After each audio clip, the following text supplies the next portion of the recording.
Agora são 10 horas e 20 minutos. Na linha conosco, a partir de agora, está a secretária de Desenvolvimento Econômico do Estado de São Paulo, Patrícia Ellen, que vai falar com a gente sobre essa fase emergencial, né? Valendo a partir de hoje, com mais restrições na tentativa de conter o avanço da pandemia aqui no estado. Bom dia, secretária.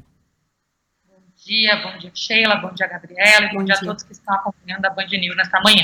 Secretária, é claro que há muitos detalhes, há exceções e muitas dúvidas dos nossos ouvintes também em relação ao que pode e o que não pode funcionar, onde exatamente estão essas restrições e o que justificam essas restrições em determinados setores. Gostaria que a senhora, em linhas gerais, falasse aqui das principais diferenças dessa fase emergencial em relação à fase vermelha, que era já um momento muito crítico da pandemia, mas agora a gente entrou no pior momento da pandemia aqui no estado de São Paulo. É isso mesmo, nós estamos num momento muito difícil, com crescimento acelerado de casos, de internações e de óbitos. Batemos um novo recorde na semana passada, um total de internações por dia, total de casos por dia. Nós tivemos, infelizmente, um recorde também de óbitos na semana. Hoje nós vamos divulgar todos esses números com o secretário Jean, mas já antecipo que é uma situação de extrema gravidade. Por isso, essa nova etapa, a fase emergencial, ela tem um grande objetivo de reduzir ainda mais a circulação de pessoas, para que possamos conter a taxa de contágio, que está realmente numa velocidade muito acelerada. Para reduzir a taxa de contágio, nós fizemos uma análise dos setores que empregam mais pessoas, que provocam mais fluxo de pessoas também, clientes. Então, fizemos um mapa com base nisso para a nova fase emergencial. Algumas mudanças muito grandes são com relação à obrigatoriedade do teletrabalho, que antes era uma recomendação e passa a ser uma obrigatoriedade. Setores como escritórios em geral, atividades administrativas, repartições da administração pública, que também congregam muitas pessoas, serviços de tecnologia, estabelecimentos em geral. Então, a recomendação de teletrabalho passa a ser uma obrigatoriedade. Com relação também ao comércio, o comércio continua com a permissão somente agora de drive-thru e de delivery, que é a entrega na casa do comprador. É muito importante evitar a retirada dos produtos no local, porque era uma outra coisa que também continuava gerando muito fluxo de pessoas. Materiais de construção que antes estavam fora dessa regra geral do comércio passam a operar com a mesma regra geral do comércio.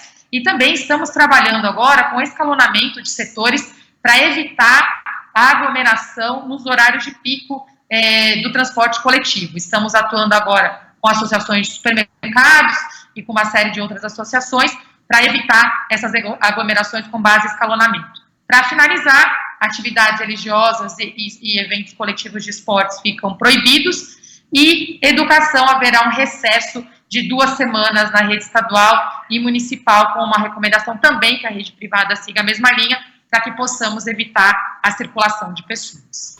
Secretária, desde a semana passada, a gente tem recebido muitas dúvidas de ouvintes que trabalham justamente em escritórios. Como a senhora mencionava, agora é uma obrigação que eles sejam dispensados para trabalhar em casa, né? Trabalhem em home office, teletrabalho. Queria perguntar, senhora, essa é uma fiscalização mais difícil de fazer. Se é possível, de alguma forma, fiscalizar isso e se as pessoas têm algum caminho, e aí é uma pergunta dos ouvintes, para denunciarem aqueles escritórios que não liberarem os funcionários ou não abrirem essa possibilidade. Sim, elas têm um caminho para fazer a denúncia no Disque Denúncia. Eu queria lembrar um ponto, entretanto, para esclarecer. Nós não estamos proibindo a abertura de edifícios comerciais, porque muitas das empresas têm o seu modelo de delivery operando nesses escritórios. E para funcionamento de delivery, eles têm que ter ali os funcionários com eles.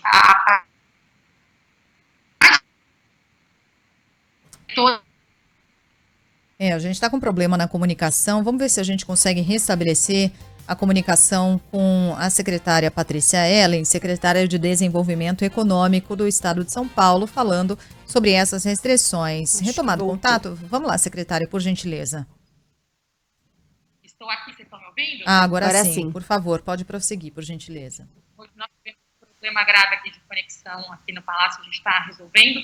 Então, com relação ao Disque Denúncia, todos os funcionários que sintam que são de funções administrativas e que as regras não estão sendo respeitadas, podem recorrer ao Disque Denúncia, que é o 0800 771 3541, ou também podem realizar a sua denúncia no site do PROCON, procon.sp.gov.br. Lembrando que as funções para entrega, para a estruturação de logística das empresas podem funcionar, porque nós também recebemos aqui relatos de empresas que os edifícios estavam sendo fechados. Nós não decretamos aqui fechamento de edifícios, isso é bem importante, não é uma atribuição do governo esse tipo de atividade, mas sim a obrigatoriedade do teletrabalho. Hoje, inclusive, temos reunião com as centrais sindicais, com o governador João Dória, e um dos temas que vamos trabalhar é exatamente como podemos aqui promover uma maior proteção também dos trabalhadores. Perguntas aqui de ouvintes em relação aos bancos, agências bancárias. Houve alguma mudança? Muitos relatos de ouvintes falando das agências abertas. Elas podem estar abertas, mas com uma triagem na porta, apenas para serviços de urgência? Seria isso, secretária? Isso, tem também a questão da regulamentação para serviços bancários, tem uma regulamentação federal à parte, mas nós também estamos dialogando com a FEBRABAN e com todas as associações para que possamos ter um escalonamento e uma maior segurança dos trabalhadores e, principalmente, das pessoas que precisam ir até uma agência bancária. Perguntas aqui de ouvintes. Obras da construção civil, reformas em casa, essas podem seguir normalmente ou não? Obras da construção civil não foram interrompidas em nenhum lugar do mundo, inclusive, mesmo em casos de medidas ainda mais restritivas, não há interrupção de construção civil, é uma atividade que pode ser realizada com segurança, e inclusive estamos dependendo dela hoje para várias das ações emergenciais relacionadas à construção de hospitais de campanha, manutenção da indústria, funcionamento da indústria de alimentos, infraestrutura. Então, tudo isso continua funcionando. Obras em casa, principalmente em prédios, tem um regramento ali dos próprios condomínios, o que puder ser reduzido ou postergado nesse momento é muito importante. Agora, se for uma emergência, as pessoas vão estar em casa, elas também precisam ter aí acesso a esses serviços emergenciais. Secretária, uma pergunta que se repete aqui entre os nossos ouvintes o que é considerado serviço urgente para os bancos, né, para o serviço bancário? Essa é uma determinação feita pelos bancos ou há uma orientação, uma diretriz? Nós não temos no governo esse nível de detalhamento de serviços, nós estamos pedindo para os próprios estabelecimentos. Todo o trabalho do Plano São Paulo desde o início foi muito dialogado com os setores, os próprios protocolos de distanciamento, higiene, foram trabalhados em conjunto com os setores, e esse nível de granularidade, de detalhe, é muito importante que os setores tragam. Eu dei o exemplo do escalonamento de transportes, o setor de supermercados está trazendo a proposta deles, respeitando ali as grandes diretrizes que o governo trouxe. Esse é um momento que exige muita união, muita colaboração, e não cabe ao governo também definir nada melhor que os próprios setores para entender quais são as principais atividades dos clientes neste momento, para que possamos manter aqui a população em geral tendo acesso aqui a tudo que precisa para passarmos por essa fase tão difícil. Mais das dúvidas dos ouvintes. Postos de combustíveis podem funcionar normalmente e atividades esportivas, essas estão proibidas?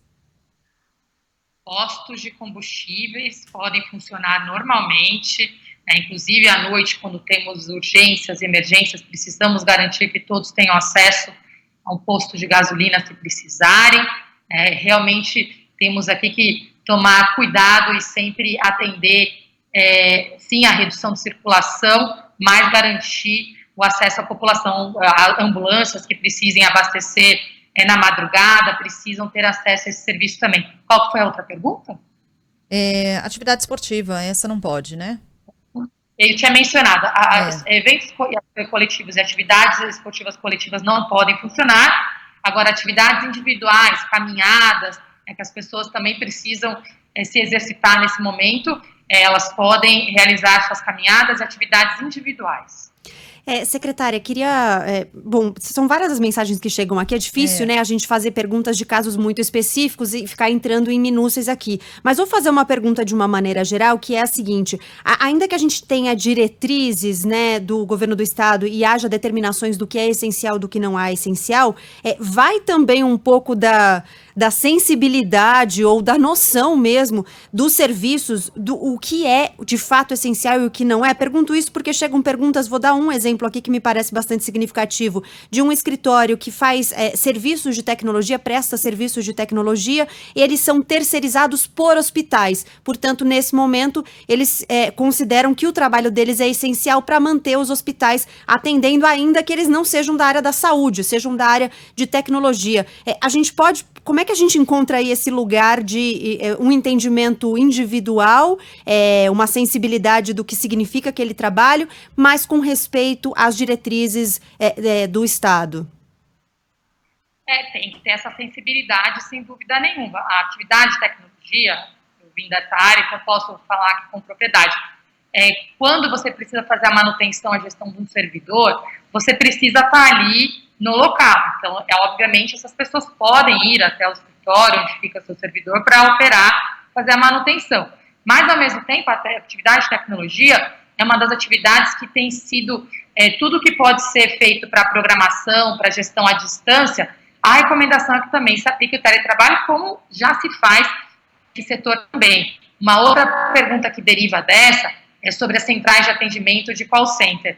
O que nós pedimos para as centrais é também fazer uma proposta de escalonamento e de segurança dos funcionários, mas muitas das atividades que estão se reduzindo presencialmente precisam de alguma base de teleatendimento. Então, as centrais de call center, elas podem operar, mas precisam trabalhar com um regramento muito mais rígido e rever todo o escalonamento de funcionários. Então, esse bom senso ele é muito importante nesse momento. Mas a mensagem principal é que precisamos reduzir a circulação de pessoas na rua com urgência. Nós estamos no momento mais grave da pandemia e a situação também se agravou muito nos últimos dias, como compartilharemos nos dados da coletiva de imprensa de hoje, a 12h45, aqui no governo de São Paulo. Secretária, muitas dúvidas a respeito do transporte. Se autopeças podem abrir, se Uber pode trabalhar normalmente, taxistas também. Autopeças podem abrir para atender em regime também de urgência quem precisa ser atendido. A mesma coisa funciona para serviços, por exemplo, em beira de estrada. Uber não só pode, como precisamos também, como nunca, desses profissionais, taxistas, serviços de entrega, de aplicativo. Tudo isso está bastante detalhado no decreto que foi publicado com o regulamento do Plano São Paulo.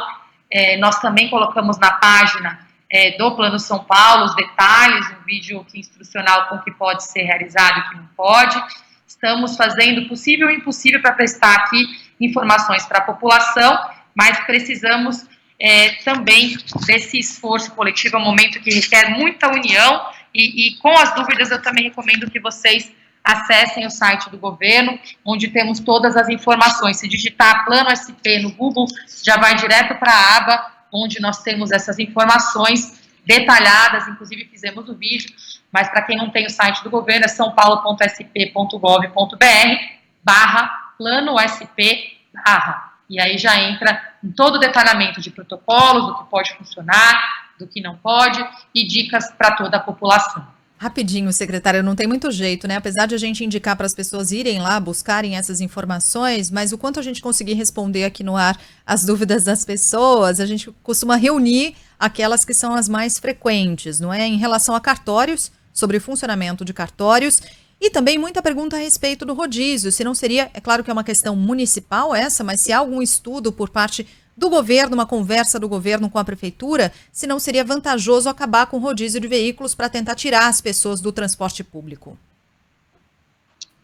Eu vou verificar que o regramento dos cartórios passo para vocês, e sobre a prefeitura e a atribuição das prefeituras realizarem essa gestão de fluxo. Eles têm toda a informação para definir qual que é a efetividade de cada ação. Eu lembro que a Prefeitura de São Paulo tem toda a análise da experiência e efetividade e estão monitorando isso aqui diariamente. Eu estou dizendo porque no ano passado houve um teste de mudar um pouco o regramento do rodízio e eles têm feito todas as análises, a Prefeitura de São Paulo, que é onde tem a maior concentração de pessoas, mas todas as prefeituras estão fazendo essa gestão neste momento. Certo, a gente precisa encerrar a entrevista com a secretária de Desenvolvimento Econômico do Estado de São Paulo, Patrícia Ellen. Secretária está cheia de compromisso, mas nos ajuda aqui a entender um pouco mais, esclarecer, prestar serviço aqui para os nossos ouvintes. Obrigada pela entrevista, secretária, um bom dia. Eu acabei de checar aqui, cartório consta também como serviço essencial e funciona no mesmo regramento, mas também com a recomendação do que puder ser feito à distância, teletrabalho e com o modelo de entrega também, é importante que se faça a maior parte dos serviços dessa forma. Perfeito. Obrigada, secretária. Bom dia. Muito obrigada. Bom dia a todos vocês. Fiquem seguros, por favor.